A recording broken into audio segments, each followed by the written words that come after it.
نہ ابو بکر صدیق رضی اللہ تعالیٰ نے اپنے دور خلافت میں کوئی قربانی کی ہے، نہ سیدنا عمر رضی اللہ تعالیٰ نے اپنے دور خلافت میں کوئی قربانی کی ہے۔ اللہ اکبر۔ سونے رسول صلی اللہ علیہ وسلم نے ہمیں سکھایا کہ میرے دادا ابراہیم نے قربانی کی، ہم بھی اس لیے قربانی کرتے ہیں۔ کیوں؟ ہمارے اندر قربانی کا جذبہ قائم رہے۔ قربانی کس بات کی؟ اپنے رب کے حکم پر چلنے کی۔ رب نے ہی تو کہا ہے کہ تم جھوٹ بولنا چھوڑ دو، رب نے ہی تو کہا کہ تم دوسرے کی ماؤں بہنوں بیٹیوں کی طرف غلط نگاہ سے نہ دیکھو، رب نے ہی تو کہا کہ سود نہ کھاؤ، رب نے ہی تو کہا کہ تم بے ایمانی نہ کرو، رب نے ہی تو کہا کہ تم پڑوسیوں کی مدد کے لیے ہاتھ بڑھاؤ، رب نے ہی تو کہا کہ تم ماں باپ کی اطاعت کرو۔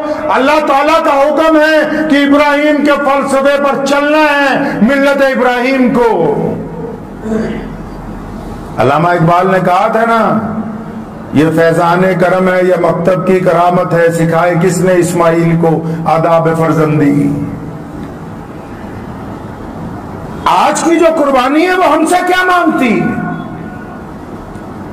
اسلام نے قربانی ان لوگوں کے اوپر فرض کی ہے، جانور ان لوگوں پہ ذبح کرنا فرض کیا کہ جو مالدار ہیں، جو زکوٰۃ دیتے ہیں۔ اسلام کے دو خلیفہ سیدنا ابو بکر صدیق اور سیدنا عمر رضی اللہ تعالیٰ عنہ جب خلافت کی مسند پر بیٹھے، اتنی غربت تھی کہ کپڑوں پر پیبند لگے ہوئے تھے۔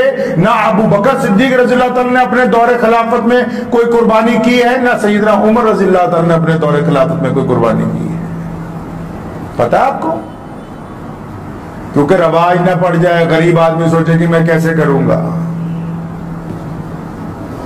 ان کو حکم دیا جو روز گوشت کھاتے ہیں، ان کو حکم دیا جو زکوٰۃ دیتے ہیں، جن کو اللہ نے دولت مند بنایا ہے۔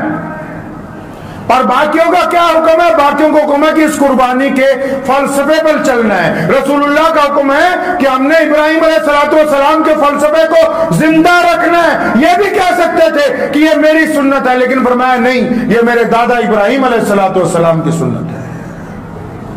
پتہ لگا محمد رسول اللہ چاہتے کہ ابراہیم علیہ السلام کا فلسفہ زندہ رہے۔ اس ملک کی جنگ آزادی کو دیکھیں، 150 سال مسلمانوں نے انگریز کے خلاف قربانیاں دی ہیں۔ ہماری ان قربانیوں کا فلسفہ عید الاضحیٰ کے ساتھ جڑا ہوا ہے، بقرہ عید کے ساتھ جڑا ہے۔ ہمیں ہمارے دین نے سبق دیا ہے کہ تم نے اللہ کے راستے کے اندر قربانی دینی ہے۔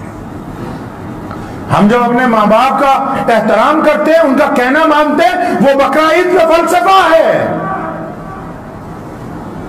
ہماری بیوی جب کسی نیک کام میں ہمارا ساتھ دیتی ہے، وہ حضرت ہاجرہ اور ابراہیم علیہ السلام کا وہ فلسفہ ہے جس کو حضور صلی اللہ علیہ وسلم نے ادا کرنے کا حکم دیا ہے۔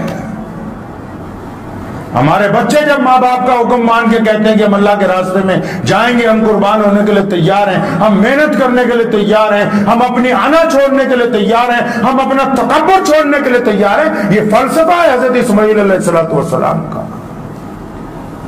اللہ نے خود نہیں کہا کہ تمہارا جانوروں کا گوشت اور خون ہمارے تک نہیں پہنچتا۔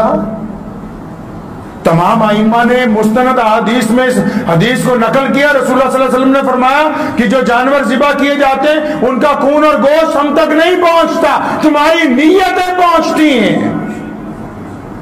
کیا نیت ماں باپ کی اطاعت ہے؟ کیا نیت ماں کی فرما برداری ہے؟ کیا نیت بھائیوں کے ساتھ صلہ رحمی ہے؟ کیا نیت پڑوسیوں کے ساتھ محبتیں ہیں؟ کیا نیت مانگنے والے کو دینے کی ہے؟ کیا نیت دوسروں کی آنکھوں میں شرم و حیا ڈالنے کی ہے؟ کیا نیت دوسرے کی بہن بیٹی کی عزت کو برقرار رکھنے کی ہے؟ اگر نیتیں اچھی ہیں تو پھر یہ قربانی قبول ہے، اگر نیتیں خراب ہیں تو پھر قربانی قبول نہیں ہے۔